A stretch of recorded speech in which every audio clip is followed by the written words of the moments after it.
This is a drag strip. There are over 400 such strips in the United States.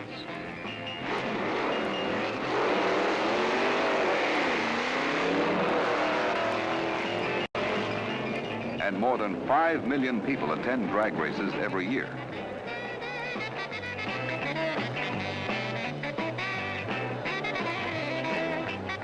This man is a drag racer. He is one of 200,000 whose hobby is to go from a standing start to the finish line, 1,320 feet away, 1/4 of a mile, faster than anyone else can.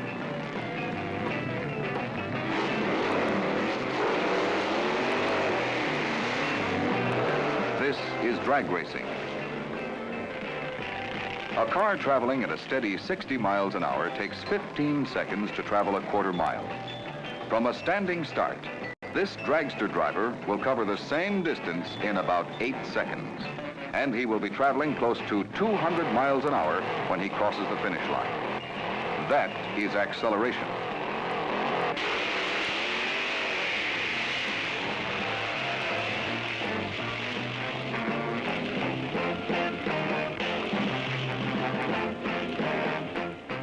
Drag racing, a comparatively new sport, started in the United States in the late 1940s.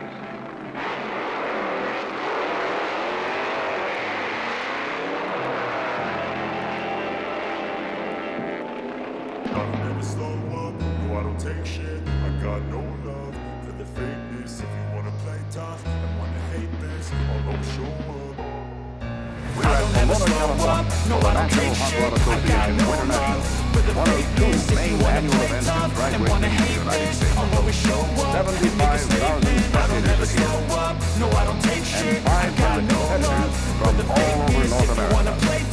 And the man with the best equipment, the most skill, and sometimes the so most luck, instinctive and so passionate. wins. Every word I move so descriptive like an adjective. I got a vendetta against people who patented being negative when you should be getting after it. Men like Richtor, I with got his facts Ford over Fairlane facts over Thunderbolt, tracks. This and powered that, by a spitting slow, speaking 427 fast. I cubic can roll, inch stack or and gas, 7 think liter I'm high-riser okay Ford last, engine but I don't in know the what that Superstock can class erase for all the cars with past and the friction. pettiness. A reflection of the Or emptiness. Hilarious, you think you're worth my time. You're delirious, mysterious, one of the because you hide grand behind old a men fake of drag exterior. racing, Inferior, with you his know I'll always Ford be a powered bit Curtis superior. and Get off of modified me, sports this ain't no car. humble brag. I want you to hear words, you can say them back. I want you to feel free from the chains at last, and to believe in what you got. It was built to last, yeah. Now that I've been put through hell, I never got anyone's help.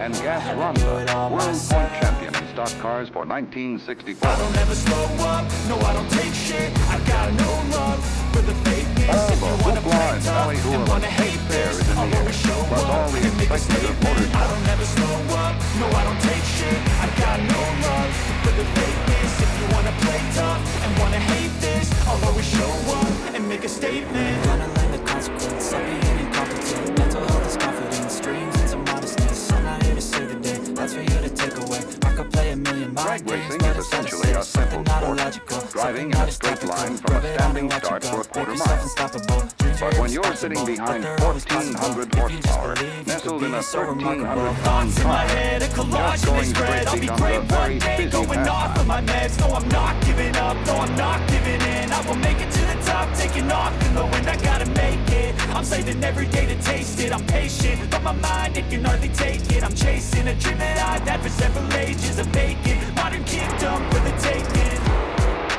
Now that I've been put through hell, I never got anyone's help. I had to do it all myself. In the faster unlimited classes, anything goes as long as safety precautions are followed, including twin engines and even an occasional 4-engine job. I'll always show up and make a statement. I don't ever slow up, no I don't take shit. I got no love for the fakeness. Accidents do happen in the highly but the rules are devised to avert turning this kind of misadventure into tragedy. And it is a tribute to the sport's organizing bodies that drag racing has a better safety record than any other kind of motor racing. Cars are so fast in the dragster classes, reaching terminal speeds of 200 miles per hour, that parachutes are used to help stop them. In the staging area, cars get in line for their runs.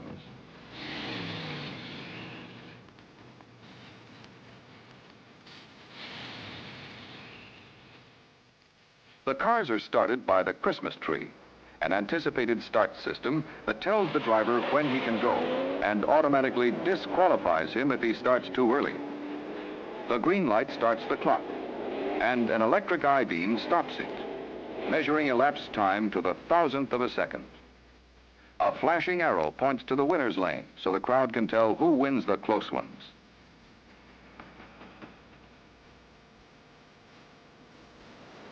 The cars compete in classes: stock cars, sports cars, factory experimental cars, coupes and sedans, roadsters,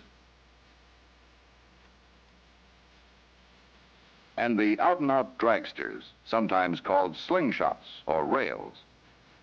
Special classes are set up for cars that are modified mechanically, that have modified bodywork, or are homemade. The classifications are further complicated by whether the cars run on gasoline or exotic nitrate-based fuels, and on the basis of pounds per cubic inch displacement. There are currently 74 divisions and classes of cars competing in the United States. This is Len Richtor in his Thunderbolt, which competes in the top stock eliminator division. It can cover the standing quarter mile in just under 11 seconds. Watch Len go through those gears.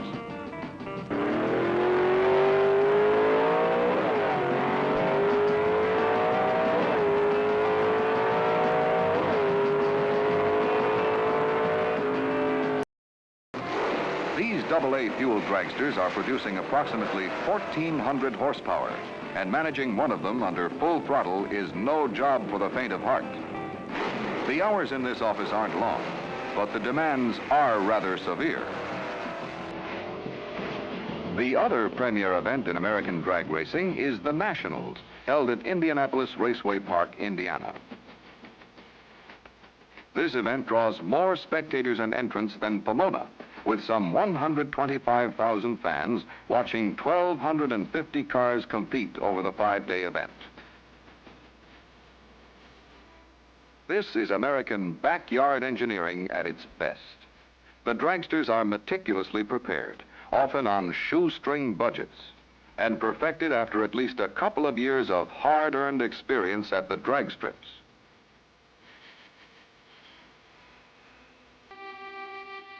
The cars take all shapes and sizes, but are aimed at a single goal: acceleration.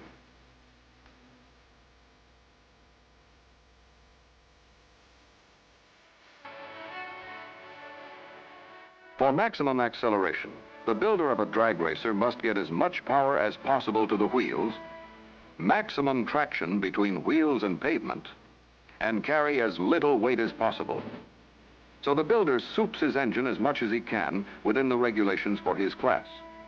He moves everything as far back as possible to put the most weight on the rear wheels for traction, and fits the largest tires permitted at the rear to get more rubber on the ground. No starter motor is carried on the out-and-out dragsters. The extra weight isn't needed in a car that's hardly going to be used for shopping. Radiators aren't usually carried either. In a 10-second run, cooling isn't important. Despite the backyard nature of some of the cars, they represent the very highest sort of engineering within their limited goals. Engine tuning techniques, for example, are as highly developed among American drag racers as anywhere in the world. In every sense of the word, drag racers are carrying on their own basic research. But research is a two-way street. Many major automotive manufacturers cooperate with organized drag racing as another research tool to supplement their own development and testing work. Experience gained at the racetrack will eventually filter its way into the products on the road. Here, technical representatives of the Autolite division of Ford Motor Company consult with car owners, including Jack Chrisman of the well-known Sachs & Son 427 Comet. All cars must undergo an intensive technical and safety inspection. At the same time, the cars are classified.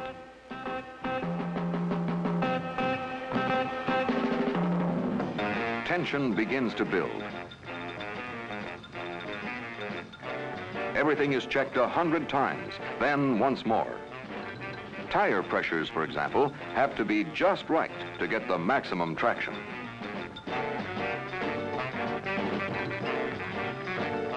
The cars are moved slowly to the staging area, where the drivers settle down and wait, preparatory to making their initial runs.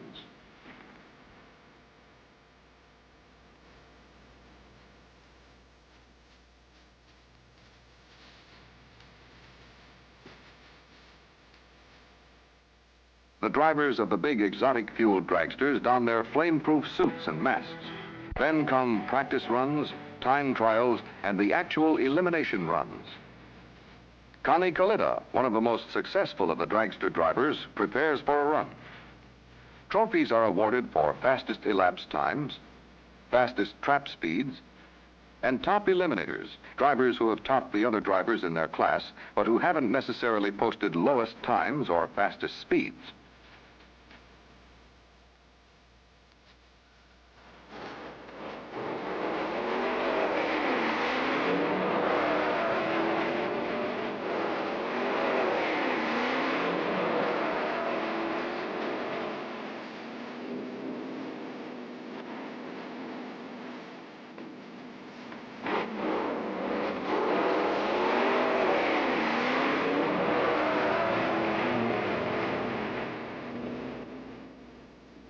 Here, a gas class coupe runs a time trial with a Class A supercharged coupe.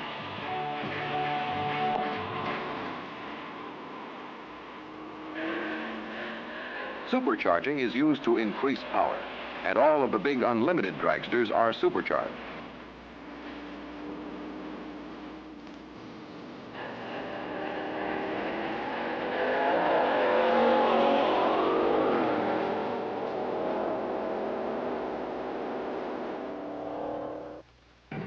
Beaser, a full-blooded Deseronto Indian from Canada, is brought to every major drag meeting in the United States by the National Hot Rod Association. A drag meeting has never been rained out while he was in attendance. He calls to the line a 427 Mustang.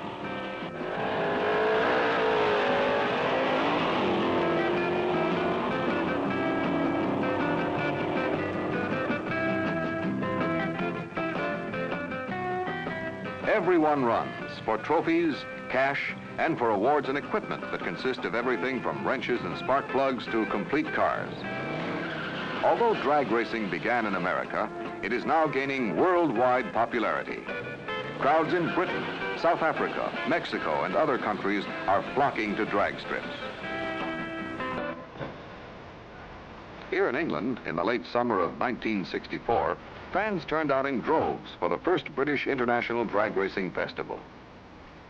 In the past, similar events here have been referred to as sprints, or simply acceleration trials, and they've been pretty well restricted to English machines.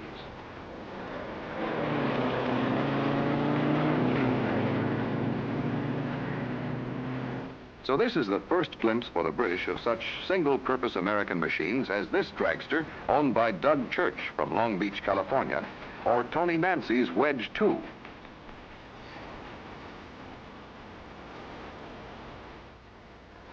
The scene in the pits is almost the same as it would be at an American meet. Only the dress and the accents are different.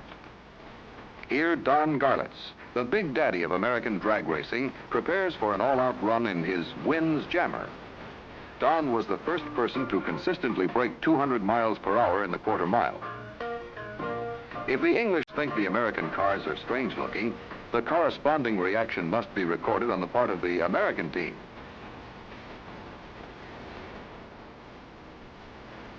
The English, lacking sources of drag racing equipment and parts presently manufactured primarily in the United States, tend to race more kinds of vehicles than the Americans.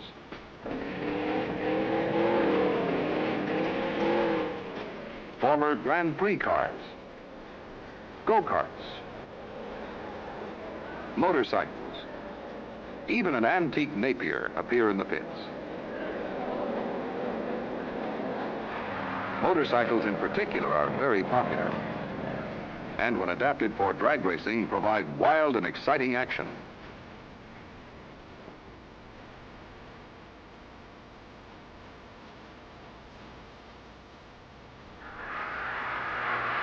Wonder how many trips through the quarter mile this competitor gets to a pair of shoes.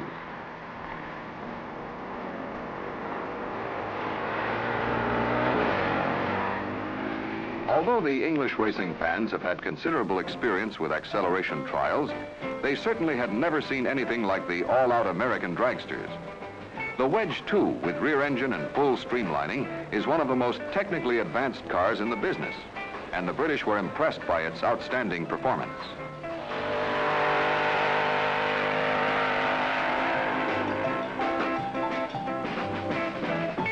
Popular Tommy Ivo, the American TV personality, was a great favorite. Here he does a wheel stand. The tremendous power actually lifting the front wheels off the ground at the start. To give the English version of such activities, Sidney Allard's Ford Cortina-powered Dragons were demonstrated. The supercharged 1.6-liter or 91 cubic inch Dragons turned in remarkable quarter-mile times of 11.11 seconds with trap speeds of 129 miles per hour. Not bad for an engine less than a fourth the size of the big American dragsters.